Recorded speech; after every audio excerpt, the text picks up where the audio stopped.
Bonjour à tous et bienvenue dans cette nouvelle vidéo de AideBTS-MUC et AideBTS-MCO. Bienvenue dans cette vidéo. Aujourd'hui on va voir une notion à retenir pour réussir vos dossiers de PDUC et d'ACRC, pour les préparer et surtout pour préparer vos euros. Allez, c'est parti, n'oubliez pas de vous abonner et d'aller sur notre espace membre pour avoir accès à toutes ces fiches de révision.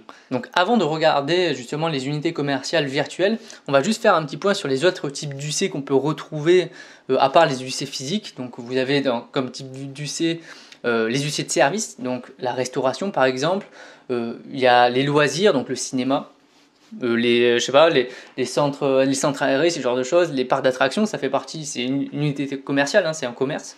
Vous avez les agences, par exemple les agences immobilières, les agences bancaires aussi.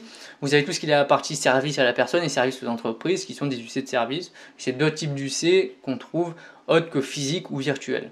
Enfin, voilà. Vous avez aussi les corners, donc les corners ou corners, ça dépend comment on prononce.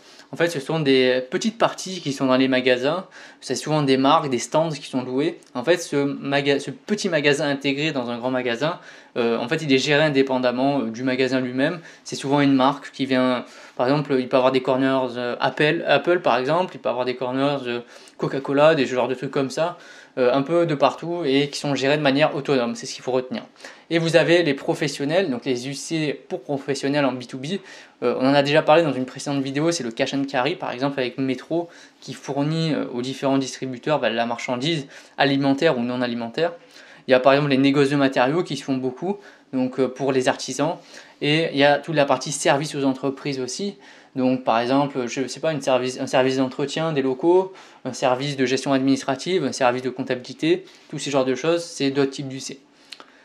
Maintenant, on va voir aussi les UC virtuels qui sont un autre type d'UC, d'unité commerciale autre que physique.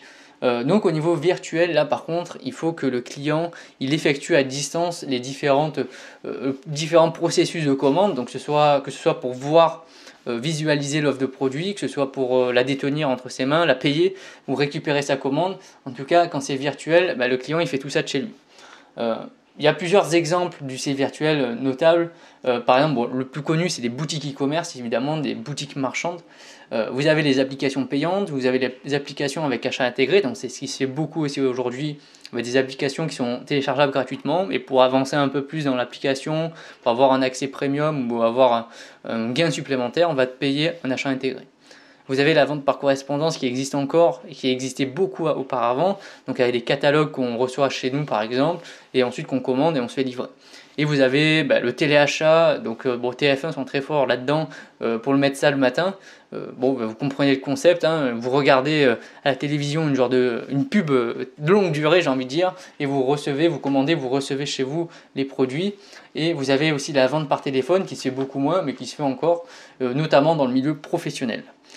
Alors, quels sont les types d'enseignes qu'on peut retrouver dans les UC virtuels? Donc il y en a 3 différentes. Vous avez les pure players. Donc les pure players, c'est tout simplement des enseignes qui sont uniquement présentes en ligne.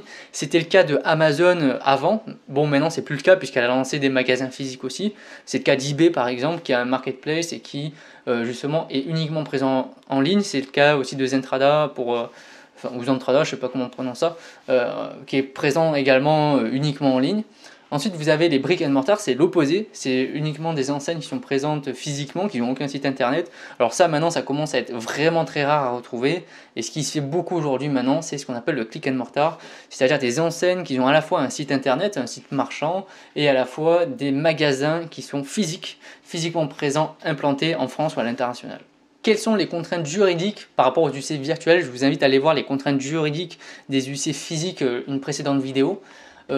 Donc vous avez certaines obligations de la part du marchand, que ce soit de vendre des produits qui ne soient pas interdits à l'ordre public, donc c'est le cas par exemple des armes. Il faut que la description du produit corresponde vraiment au produit. Il y a le respect de la vie privée, donc là il y a la partie CNIL, donc la clause informatique et liberté sur les données, l'utilisation des données, la déclaration, et vous avez la partie transparence de l'identité du marchand, donc pouvoir identifier le marchand, que ce soit son numéro SIRET, c'est-à-dire son numéro d'immatriculation, son adresse, où est-ce que son siège social se trouve, quels sont les dirigeants, le type de société, est-ce que c'est une SARL, une SASU ou autre. Donc voilà, ce sont des obligations à respecter quand on fait une entreprise virtuelle. Vous avez le droit de rétractation qui est obligatoire et qui compte 14 jours à partir de la réception de la commande, c'est obligatoire. Il y a le remboursement total du client lorsqu'il utilise ce droit de rétractation. Il n'a pas besoin de motiver son droit de retour, justement. Il peut le faire quand il veut et parce que tout simplement ça ne lui plaît pas. Il n'a pas besoin de donner une raison. Par contre, les frais de retour sont à la charge de l'acheteur, donc là, c'est pas pris en charge par le vendeur, sauf s'il y a un geste commercial, évidemment, de l'entreprise. Et vous avez les modalités de commande à respecter aussi, c'est une contrainte juridique.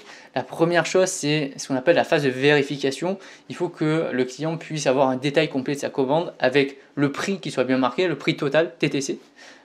Ensuite, vous avez en deuxième phase la phase de confirmation, c'est ce qu'on appelle le double clic. Il faut d'abord vérifier la commande et ensuite vraiment confirmer. Donc on a un deuxième onglet qui arrive et on doit recliquer sur oui, je confirme. Et enfin, vous avez troisième partie, le paiement qui peut se faire soit au comptant, donc directement, ou le paiement il peut se faire à réception de la commande ou avec un délai de 15 jours, 10 jours, ça dépend des conditions générales de vente de l'entreprise vendeuse. Et enfin, vous avez la livraison, en sachant que il y a un délai maximum de délivrance du produit ou du service de 30 jours. Après, évidemment, c'est pas dans l'intérêt des entreprises d'attendre 30 jours pour envoyer le colis, mais voilà, c'est un délai maximum d'envoi. Merci d'avoir suivi cette vidéo. Avant de partir, n'oublie pas d'aller voir les précédentes vidéos sur la chaîne, de t'abonner et de venir nous rejoindre sur notre espace membre pour avoir accès à toutes les fiches de révision justement pour cette série préparatoire d'ACRC et de PTUC. On se retrouve très bientôt pour une nouvelle vidéo. Allez, bye, à bientôt.